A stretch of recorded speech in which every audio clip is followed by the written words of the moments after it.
আসসালামু আলাইকুম সবাইকে।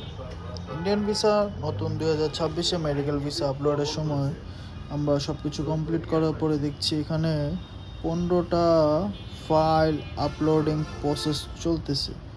দেন এখানে রিকোয়ারমেন্ট আছে পিডিএফ কন্ডিশনে দিতে হবে 10 টু ম্যাক্সিমাম 500 কেবি এখানে আপলোডিং করতে হবে পার ফাইল।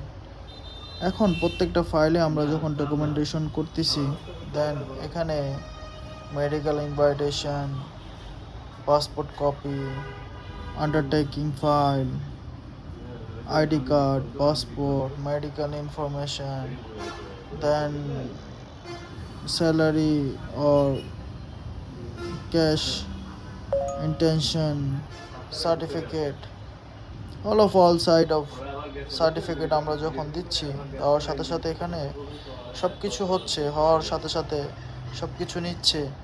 এখন অ্যাকচুয়ালি এখানে যা সমস্যা আমরা দেখতেছি সব কিছুই তারা গ্রহণ করতেছে, ওয়েব ফাইলও নিচ্ছে তারা, কিন্তু আলটিমেটামলি নেওয়ার সাথে সাথে প্রত্যেকটা ফাইল আপনারা ফলো করবেন। এখানে আমি দিয়ে রাখতেছি, যেটা হলো এখানে আপনার মিনিমাম 10 কেবি ম্যাক্সিমাম 500 কেবি উপরে তারা ডিটেলসে লিখে দেখছে, আর পিডিএফ কন্ডিশনে দিতে হবে।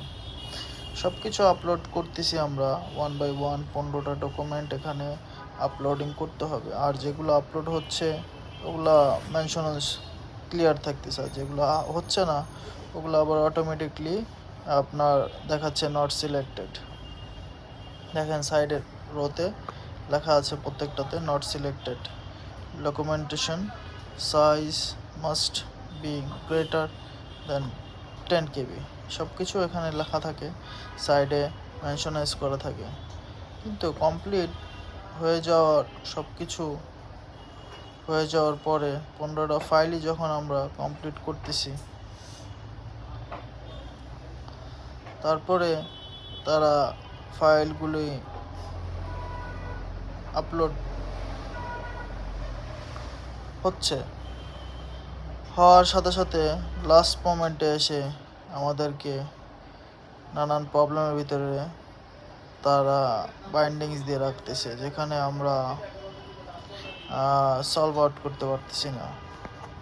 সব মিলিয়ে ইন্ডিয়ান ফাইল বা Indian medical visa, tourist visa যাই করতে চান না কেন, ডকুমেন্টেশন এগুলো হলো মেন ইম্পর্টেন্ট। এগুলা প্রপারলি অ্যাকুরেটলি না হলে দেন আপনার ওয়েব ফাইলটা রেডি হচ্ছে না, আমাদের ওয়েব ফাইলটা রেডি হচ্ছে না। এখানে আমি মেনশন করতেছি যেটা হলো মেন প্রবলেম লাস্ট টাইমে